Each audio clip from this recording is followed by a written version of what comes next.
अभिवादन स्वीकार कीजिए ब्रजेश मिश्रा का। और आप देखना शुरू कर चुके हैं द डिबेट।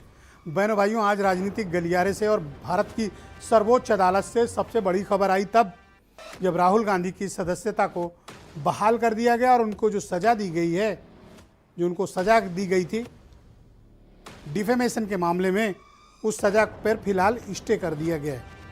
कन्विक्शन जब स्टे होता है तो फिर उनकी सदस्यता को बहाल करने में अब बस लोकसभा के स्पीकर को निर्णय करना है।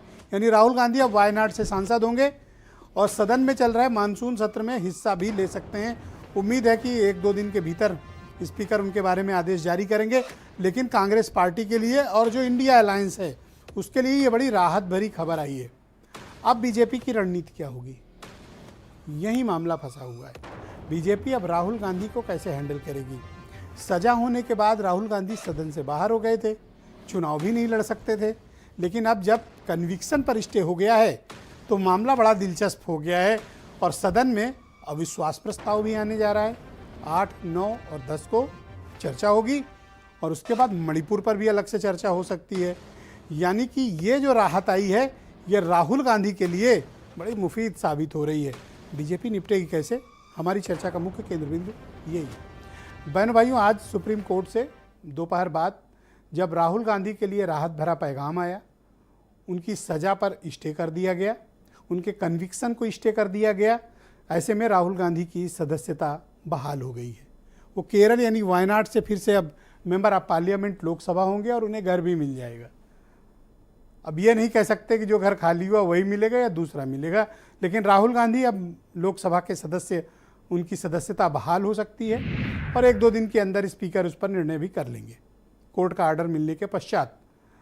लेकिन राहुल गांधी की सदस्यता बदलने से गेम बदल गया है। गेम मतलब इस देश की राजनीति का गेम बदलेगा, इंडिया अलायंस का गेम बदलेगा, भारत की राजनीति का गेम बदलेगा। क्योंकि राहुल गांधी लड़ तो रहे थे लेकिन उनको सेनापति की भूमिका नहीं थी। लेकिन अब राहुल गांधी जब बहाल हो गए हैं, स्वयं भी चुनाव लड़ सकते हैं, तो ऐसे में गेम के नियम और गेम बदल गया। राहुल गांधी लड़ने के लिए भी तैयार हैं, जो रास्ते में आएगा उस चुनौतियों से निपटने को भी तैयार हैं, ऐसा ट्वीट करके उन्होंने कहा भी है। लेकिन सुप्रीम कोर्ट से आज राहुल गांधी को जो रिलीफ मिली है, इससे इनका पॉलिटिकल कैरियर भी बर्बाद होने से फिलहाल बचा है। लेकिन अभी अपील जारी रहेगी, अपील पर सुनवाई सेशन कोर्ट में चलती रहेगी। उसका इस फैसले पर कोई असर नहीं पड़ने वाला है। यानी सुप्रीम कोर्ट ने आज उनकी सजा पर रोक लगाई है। बिंदु एक पकड़ा है सुप्रीम कोर्ट ने।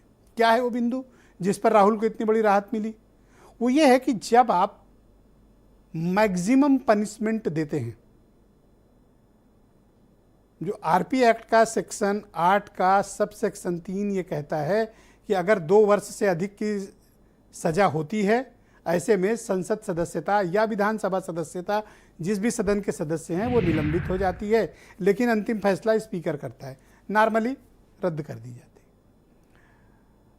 सुप्रीम कोर्ट का ये कहना था कि ट्रायल जज के पास इस बात का कोई आधार नहीं था फैसला देते समय, 2 साल की सजा सुनाते समय, कि 2 साल यानी मैक्सिमम पनिशमेंट देने के पीछे आधार क्या है। कथित अभियुक्त द्वारा दिए गए बयान से ये लिखा हुआ है, उसमें मैक्सिमम पनिशमेंट कहाँ से आ जाता है। यही एक प्रश्न था जहां पर मामला फंसा और राहुल गांधी को राहत मिली। यानी उनको 1 साल 11 महीने की भी सजा मिल सकती थी, 1 वर्ष की भी सजा मिल सकती थी, जुर्माना भी लग सकता था। लेकिन सुप्रीम कोर्ट का ऐसा दृष्टिकोण है कि ये पहला दृष्टांत है जहां मैक्सिमम पनिशमेंट दिया गया। तो अब राहुल गांधी क्या करने वाले हैं और बीजेपी के सामने अब चुनौती राहुल गांधी हैं, उनका मुकाबला कैसे करेगी। क्योंकि राहुल सदन में भी लड़ेंगे, अब सड़क पर भी लड़ेंगे, संग्राम बहुत बड़ा होगा। सामने चुनौती है 2024 का लोकसभा चुनाव। कुछ बयान सुने आप, फिर आज की डिबेट को हम आगे बढ़ाएंगे।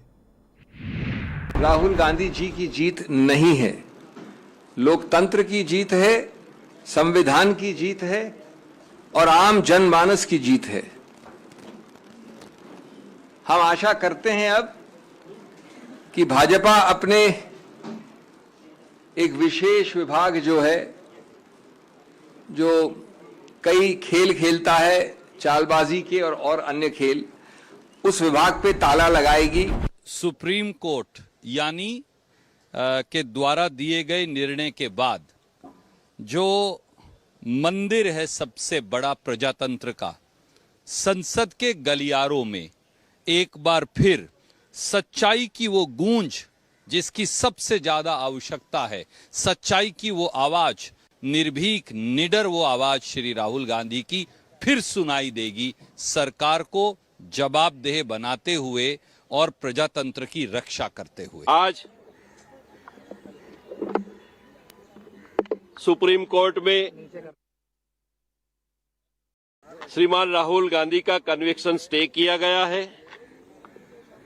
इस कानूनी प्रक्रिया में हम इस सम्मानीय फैसले का स्वागत करते हैं और आने वाले दिन में जब अब सेशंस कोर्ट में ये मुकदमा हम चलने वाला है, वह हमारी ओर से, समाज की ओर से कानूनी जंग जो है वो लड़ी जाएगी। बहनों भाइयों, आज की परिचर्चा को